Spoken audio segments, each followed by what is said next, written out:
For the repair of the speed switch by Daihatsu, following procedures were necessary: replacement of various electronic components and general cleanup of the unit.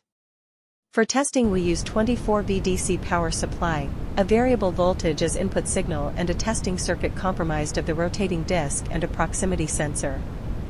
By manipulating the engine with the help of testing circuit, the unit responds accordingly and spins faster as the input signal rises. The RPM measurements can be seen on the unit's screen.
It is now clear that the speed switch by Daihatsu is working successfully and is ready to be delivered to the client.